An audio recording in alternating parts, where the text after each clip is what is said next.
کہ کھانے میں کیا کیا آداب ہے۔ اس سلسلے میں ڈاکٹر عبداللہ عارفی رحمۃ اللہ علیہ، حضرت حنفی رحمۃ اللہ علیہ کے جو خلیفہ ہیں ان کا واقعہ کل سنایا تھا کہ بیویاں، عورتیں جب اچھا کھانا پکا لیتی ہیں یا کوئی اچھا کام کرتی ہیں تو اس کے اوپر تعریف بھی کرنی چاہیے۔ ایسا نہیں کہ ہمیشہ بیوی کے سر کے اوپر ڈنڈے لے کر آدمی کھڑا رہے، یہ مناسب نہیں ہے۔ دنیا بھر کے لوگوں کی تعریف کرتا، پھر اپنے اہلیہ گھر میں جو بیچاری دن بھر کھانا پکاتی ہے، کام کاج کرتی ہے، اس کے لیے کوئی تعریف کے دو الفاظ ہمارے منہ میں نہ ہو، یہ اچھا نہیں ہے۔ حضرت ڈاکٹر عارفی رحمۃ اللہ علیہ کی کسی کی یہاں دعوت تھی، میاں بیوی دونوں ہی ان کے مرید تھے۔ ڈاکٹر صاحب نے کھانے کے بعد اپنے عادت کے مطابق گھر والوں کا شکریہ ادا کیا، دعوت کرنے والے اور پکانے والے کھانے والے کو خوب دعا دی اور کہا کہ بڑا اچھا عمدہ کھانا پکایا تھا۔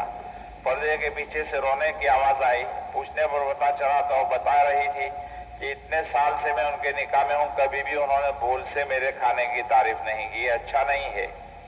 کہ آدمی دنیا بھر کے دوسری جگہ کے اوپر تو کھانوں کی تعریف کرے، اپنے گھر والوں میں اپنے گھر والے ہی کی تعریف نہ کرے، یہ مناسب نہیں ہے۔ ساتھ ساتھ میں یہ بات عرض کی تھی کہ آج کل ایک عام بیماری چل رہی ہے امت کے اندر کہ ہماری بیٹیاں عام طور پر اپنے شوہر کا حق ادا کرنا جس طرح چاہے وہ ادا نہیں کرتی۔ شوہر کی خدمت کرنا تو شوہر کی خدمت اور شوہر کے ماں باپ کی خدمت میں طرح طرح کے فتوے نکالتی ہے۔ میں نے عرض کیا تھا کہ دیکھو دو باتیں ہیں، ایک ہے فتویٰ اور دوسرا ہے اخلاقی اعتبار سے۔ فتوے کے اعتبار سے چاہے کوئی چیز آپ کو مل جائے، لیکن اخلاقی اعتبار سے انسان کو سوچنا چاہیے کہ بھائی ہمارے اخلاق کیا ہے۔ انسان آخرت کے اندر درجات کی جو بلندی حاصل کرے گا وہ اخلاق کے اعتبار سے۔ نبی کریم صلی اللہ علیہ وسلم یہ اتنا عمدہ اخلاق تھے اپنے گھر والوں کے ساتھ، قرآن کے اندر فرمایا وَإِنَّكَ لَعَلَىٰ خُلُقٍ عَظِيمٍ، اخلاق کے بلند و بالا مرتبے کے اوپر نبی کریم صلی اللہ علیہ وسلم فائز تھے۔ انسان تہجد کی وجہ سے، روزوں کی وجہ سے، تلاوت کی وجہ سے، صدقہ خیرات کی وجہ سے اتنے درجات بلند حاصل نہیں کرے گا جو اپنے اخلاق کی وجہ سے بلندی درجات کو حاصل کر سکتا ہے۔ ہم جب ہمارے بزرگوں کے حالات دیکھتے ہیں تو ان کے گھروں کے اندر، ان کے گھر کے اندر جو ان کے اہلیہ مائیں ہوتی ہے، پیرانی صاحبہ، وہ اس قدر دل لگی کے ساتھ اپنے شوہر اور شوہر کے ملنے والے، ان کے ماں باپ اور ان کے مہمان کی خدمت میں خاطر مدارات کرنے والی ہوتی ہے کہ ہم اس کا تصور بھی نہیں کر سکتے۔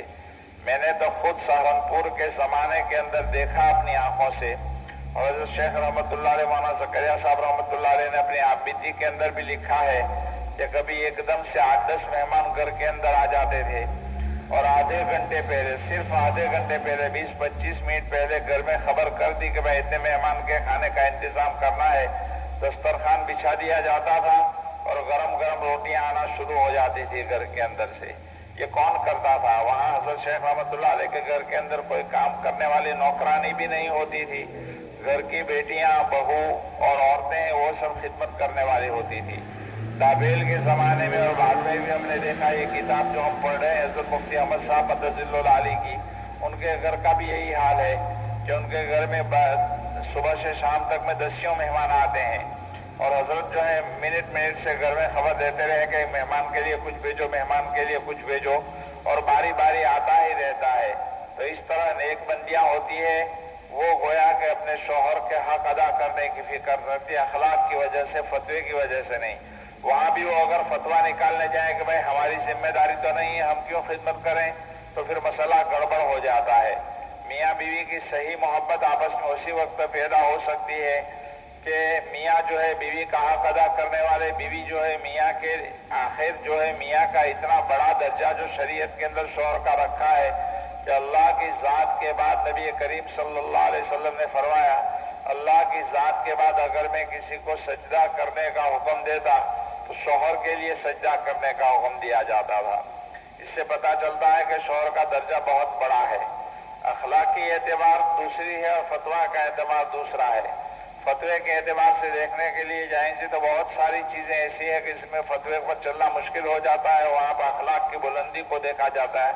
اللہ تعالی ہم سب کو توفیق عطا فرمائے، اپنے گھروں کے اندر صحیح معنی میں اپنے اہلیہ کے ساتھ، اپنے گھر والوں کے ساتھ پیار محبت کے ساتھ رہنے کی توفیق نصیب عطا فرمائے۔ اور امت کی ساری ماؤں بہنوں کو بھی اپنے شوہر کا حق ادا کرنے کی پوری توفیق نصیب عطا فرمائیں. اور اس سلسلے میں دور جانے کی ضرورت نہیں ہے، صرف سیرت کے حوالے سے نبی کریم صلی اللہ علیہ وسلم کے حالات دیکھے جائیں گے کہ آپ صلی اللہ علیہ وسلم اپنے گھر والوں کے ساتھ کیسے رہتے تھے، اور نبی کریم صلی اللہ علیہ وسلم کے ازواج مطہرات تھیں، وہ آپ صلی اللہ علیہ وسلم کے ساتھ کتنے پیار محبت کے ساتھ رہتی تھی اور کتنی خدمت کرتی تھیں نبی کریم صلی اللہ علیہ وسلم کی. تو جو ازواج مطہرات نے نبی کریم صلی اللہ علیہ وسلم کی خدمت کی، اور بعد میں ہر زمانے میں اللہ کے نیک بندوں نے کی اہلیہ جو ہوتی تھی گھر میں، انہوں نے اپنے گھر والے شوہروں کی کتنی خدمت کی، ان چیزوں کا خیال رکھا جائے. اللہ پاک ہم سب کو اور ہماری ماں بہنوں کو توفیق نصیب عطا فرمائے. آمین. درود شریف.